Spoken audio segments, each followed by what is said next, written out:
Hocam buyurun. Hocam kimlik. Başarılar. Bir saniye. Haber var mı? Maske için basın. Yeni maske. Ayak vedalı kullanır. Tekrar kullanır hocam. Kimliğinizi alın hocam. Elektronik cihaz varsa bırakalım hocam. Elektronik pedalıyla el dezenfektanı kullanın hocam. Ayak pedalıyla. Bekleme alanları var ya onlar. Bekleme alanları. Hocam bir adım daha öne çıkalım. Kıymetli hocam. Bir adım daha öne çıkalım. Hocam sosyal mesafe şurada. Tamam. Kullanın hocam. Soldan yukarıya devam ediyorsunuz arkadaşlar. Elektronik vesaire cihaz, akıllı saat gibi bir şeyler varsa bırakın arkadaşlar. Tamam.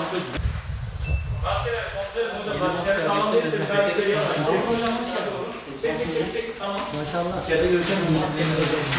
Farklı bir salonu var.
Şu an Diyanet İşleri Başkanlığımız 27 merkezde 3747 adayın girmiş olduğu 2020 yılı Dini Yüksek İhtisas Merkezi kursiyer seçimi için yazılı sınav yapmaktadır.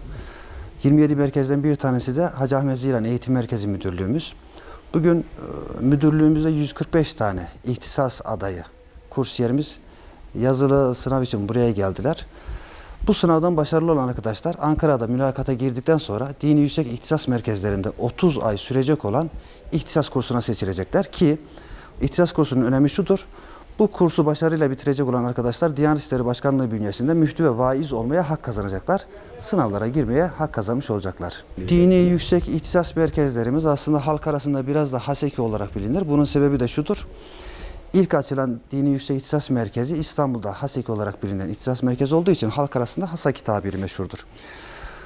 Buraya girmek için iki şart var. Bir tanesi Diyanet İşleri Başkanlığı bünyesinde çalışıyor olmak. İkincisi İslami alanda, İslami ilimler alanında lisans yapmış olmak. Yani İlahiyat Fakültesi veya denge okulları bitirmiş olmak. Gerekli sınavlardan başarılı olduktan sonra ihtisas merkezine girilir ve bitirilir. Buranın avantajı şudur. İslami ilimler kaynağına inilerek derinlemesine kursiyerler de burada öğretilir.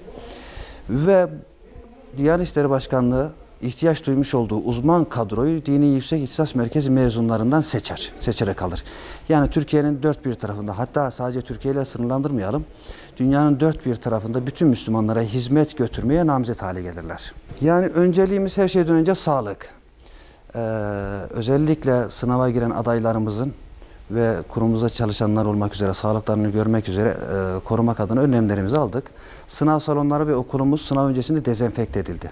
Tamamıyla dezenfekte edildi.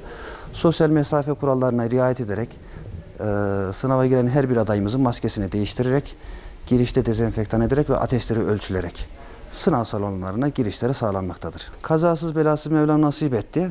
Herhangi bir sıkıntıyla karşılaşmadık. Ben bu vesileyle burada hem de 27 merkezde sınava giren her bir adayımıza Cenab-ı Allah'tan başarılar nasip etmesini niyaz ediyorum. Mevlam haklarında hayırlı olanı versin. Bizim eğitim merkezimiz içinde bir ilkti. İlk faaliyetimizde Bismillah dedik. İyi bir başlangıçtı. Mevlam aynı şekilde devamını getirmeyi bizlere de nasip eylesin.